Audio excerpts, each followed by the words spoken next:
Hi everyone, welcome back to my YouTube channel. I hope you are well. So today we are here with Daniel from Ashville. How are you doing today? I'm good, bro. I can't complain. The sun is shining. It's nice and warm. So today we have a few questions about Daniel and more about insight in his life as well as his Land Rover Defender here. So what made you go for this custom-made Land Rover Defender? You know what? My car, I'm probably one of the only people who use this car for what it was made for. I pull diggers, I can pull things out of the mud, I can pull dumpers, I go off-road, I need a 4x4, there's plenty of rocks in the yard, slippery, there's mud, and this vehicle can handle it all. Yeah.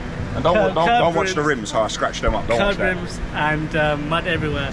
So we also noticed that this is the smaller version of the Defender. What made you not go for the bigger one with more space? Because I had a Discovery before this, and it's hard in London to nip in and out of traffic and to park.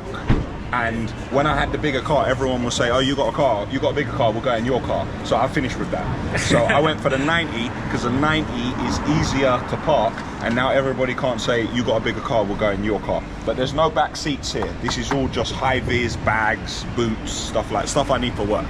Cool. Moving more on to the business side. So we just want to get a small overview. So before Ashville, what was you doing and what made you sort of think I'm going to start this multi-million-pound company? Just tell us about how that came about. You don't think of starting a multi-million-pound company. You start at the point where you think, right, this is what I want to do, and then each element you do, you just try to do that element well, and it sort of like just builds like a wall over time. I always wanted to do something in construction. I always wanted to build, so started with houses, refurbishments, small jobs, roofs, odd jobs, went into extensions, basements, lofts, then did new builds, then went into the trucks and the concrete and the aggregates after. So it was gradual over since 2006. So I didn't wake up and it just happened like that. Before, obviously, was you sort of like working under another company, and then sort of you would have? I've always had jobs. Like I worked in a sports shop. I worked in Waitrose. I've worked. I was working since I was 13. Wow. I used to work in a market at Queen's Crescent Market. You know the market stalls they put out? Okay. I used to go there at 13 years old and put out the market stall and sit there all day for a £5 and then pack the stall up at the end of the day. So I was always hustling, I was always working. Then I worked in a sports shop, I worked in Waitrose, then I did personal training for myself, and when I started personal training, I saved money, started my construction company, and it is what it is today. So I worked for people when I was younger, when I was coming to age. That is motivation for everyone, to show that you have to start from somewhere, and nothing, as you mentioned, is you just wake up and it happens. Don't happen like that. When I first started my YouTube channel, I had a lot of negativity around me in terms of I didn't have a lot of audience. I had negative people around me saying that it won't work, or what are you doing? When you started your construction company, or just general advice for people out there, when you start something new, how would you deal with that?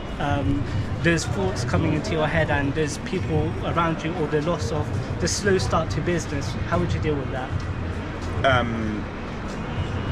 I think when you say the slow start to business, also think that even if your business does take off and do well, it might slow down later.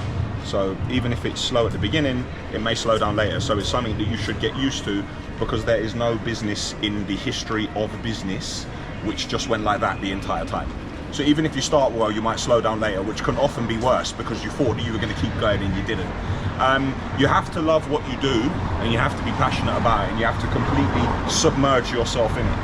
If you think that you're going to start a business and turn up in front of a computer at 9 o'clock and at 5 o'clock close the laptop and walk off, then you're living in La La Land. Or you're a lot more intelligent than I am, because I don't know anyone who can do that. You have to submerge yourself, you have to really want it, and you just can't take no for an answer. And doubt will enter your mind, but you have to persevere. I got one for you. This is the wisdom for the day. The person who says that he can and the person who say they can't, they're both normally right. They're both normally right. The person who said he couldn't and the person who said they could, they're both right. Yeah, when they're talking about their self. Because you both ways you can make it. You can either listen to the negativity, or you can make it right for yourself. Could you tell us the benefits of what YouTube has done for your business? A lot of people are looking at your car, knowing that it's Daniel from Ashville. YouTube has opened up to an audience outside of the construction industry, and also people within the construction industry. Now, I can't tell you that everybody who watches the videos on a weekly basis is buying skips and grabs and concrete and aggregates. It's not happening. What it has done is it's opened us to a wider audience, and it's opened doors. So doors which wouldn't have been open before, or let's just say before I walk into a room now, people generally know who Ashville are, whereas before they wouldn't. You can have the best company in the world and provide the best service. If nobody knows you're there, how are they going to use you? Good advice for people. What advice would you give to people who are trying to become successful and at the start of their journeys? And also, back to the cars, what would you say is a dream car for you, or a car, something like a super car or like a luxury car? What do you think is going to be coming into your feelings? All right, advice for people starting business. Whatever you do, don't give up. And I don't want to sound like negative, but it will not be easy. But if you persevere, things will happen. Eventually, things will happen, and it will not happen overnight.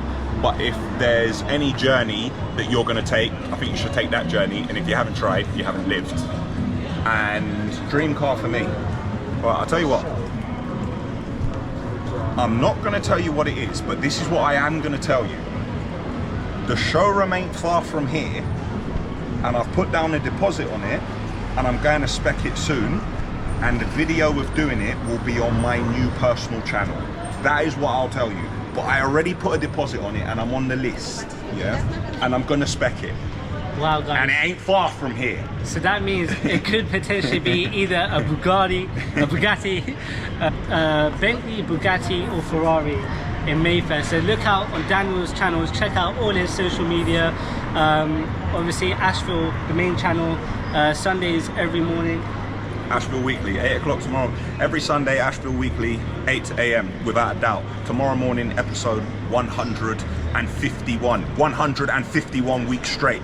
Yeah. Oh, that's what you call consistency there. And lastly, yeah, I just want to say a big thank you to Daniel for giving us some time today.